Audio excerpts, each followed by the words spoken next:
سابق وزیر اعظم عمران خان کی ہدایت پر پارلیمانی اور جمہوری روایت کی دھجیاں بکھیرنے والے عمران صدر عارف علوی ہر گزرتے دن کے ساتھ متنازع ہوتے چلے جا رہے ہیں اور اب عسکری حکام کی جانب سے لسبیلا حادثے میں شہید ہونے والے سینئر فوجی افسران کے جنازے میں شرکت سے روکے جانے کے بعد ان کے استعفے کا مطالبہ زور پکڑ گیا ہے۔ سابق چیئرمین سینٹ اظہر ربانی نے صدر عارف علوی کے خلاف بطور صدر پاکستان 6 نکاتی چارج شیٹ پیش کرتے ہوئے ان سے فوری صدارت سے مستعفی ہونے کا مطالبہ کیا ہے۔ چارج شیٹ میں کہا گیا ہے کہ عارف علوی مسلح افواج کے سپریم کمانڈر ہونے کے باوجود لسبیلا میں شہید ہونے والے فوجی افسران اور جوانوں کے جنازوں میں شرکت سے عاری رہے، جس کے بعد ان کو فوری استعفیٰ دے دینا چاہیے۔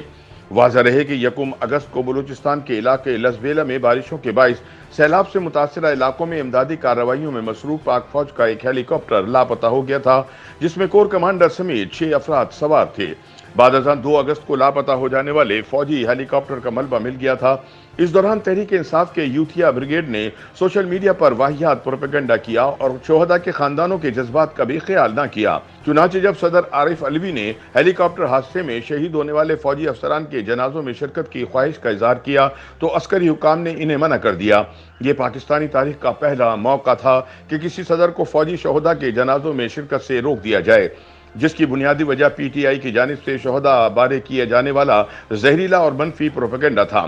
ذرائع کے مطابق صدر مملکت نے اس خواہش کا اظہار کیا تھا کہ بطور سپریم کمانڈر وہ سربراہ مملکت وہ شہید فوجی جوانوں کے جنازوں میں شرکت کے لیے جانا چاہتے ہیں، مگر اداروں کی جانب سے صدر کو آگاہ کیا گیا کہ پی ٹی آئی ٹرولرز کی جانب سے شہداء بارے کیے گئے جھوٹے اور گندے پروپیگنڈے کے باعث شدید غم و غصے کی لہر پائی جاتی ہے۔ پی ٹی آئی کے عمران صدر کہلانے والے عارف علوی کو عسکری حکام کی جانب سے یہ فیڈ بیک دیا گیا کہ بہتر ہوگا کہ وہ شہداء کے جنازوں میں شرکت نہ کریں تاکہ کوئی ناخوشگوار واقعہ پیش نہ آئے۔ صدر نے اس فیڈ بیک کے بعد شہداء کے جنازوں میں شرکت نہیں کی۔ دوسری جانب پاک فوج کے شعبہ تعلقات عامہ نے لسبیلا ہیلی کاپٹر حادثے کے بعد پی ٹی آئی کے ٹرولرز کی جانب سے سوشل میڈیا پر چلائی گئی منفی مہم پر شدید غم و غصے کا اظہار کیا۔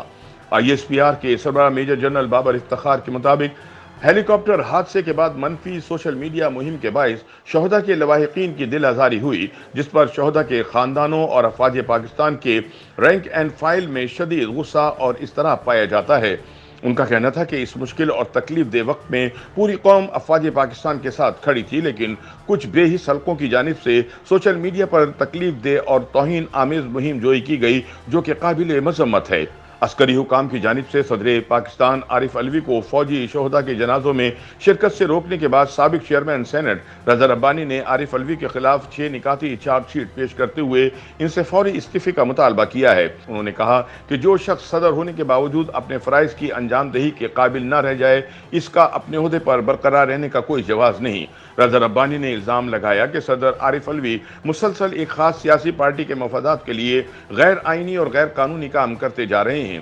صدر عارف علوی افواج پاکستان کے سپریم کمانڈر کی حیثیت میں سیاست بازی سے دور رہنے کے پابند ہیں، لیکن وہ ایک سیاسی جماعت کے مفادات کے لیے آئین کی مسلسل خلاف ورزی کر رہے ہیں۔ اظہر ربانی نے کہا کہ چونکہ صدر آئینی ذمہ داریاں پوری کرنے میں ناکام رہے ہیں، اس لیے اب ان کا اس عہدے پر براجمان رہنا جائز نہیں۔ انہوں نے یاد دلایا کہ علوی نے غیر آئینی طور پر قومی اسمبلی تحلیل کی تھی، جس کے سبب وہ 1973 کے آئین کی دفعہ 95 کے تحت اس عہدے کے قابل نہیں رہے، لہٰذا ان کو جلد از جلد اپنے عہدے سے مستعفی ہونا چاہیے۔ دوسری جانب صدر علوی نے اپنے استعفے کا مطالبہ مسترد کرتے ہوئے کہا کہ میری فوجی شہیدوں کے جنازے میں عدم شرکت کو غیر ضروری طور پر متنازع بنایا جا رہا ہے۔ عارف علوی نے ایک ٹویٹ میں لکھا کہ اس غیر ضروری مشق سے مجھے نفرت انگیز ٹویٹس کرنے والوں کی غیر واضح الفاظ میں مذمت کرنے کا موقع ملا ہے، جو نہ تو ہماری ثقافت ہے اور نہ ہی ہمارے مذہب سے واقف ہیں۔ علوی نے کہا کہ جب قرآن میں بھی شہادت کا ذکر ادب اور احترام سے کیا گیا ہے تو ہم ان شہداء کی قربانیوں کی بے حرمتی کیسے کر سکتے ہیں جنہیں اللہ تعالیٰ نے زندہ جاوید قرار دیا ہے۔ انہوں نے دعویٰ کیا کہ میں نے ساری زندگی شہداء کی تعریف کی ہے۔ YouTube پر گوگلی نیوز دیکھنے کے لیے youtube.com کی سرچ بار میں googly news T V type کریں۔ گوگلی نیوز کے پیج پر سرخ رنگ کے سبسکرپشن والے بٹن پر کلک کرنا نہ بھولیے۔ YouTube پیج پر اپلوڈ ہونے والی ویڈیوز سے باخبر رہنے کے لیے بیل آئیکن پر کلک کیجیے۔ آپ کو ہر نئی ویڈیو کے بارے میں نوٹیفیکیشن موصول ہو جائے گا۔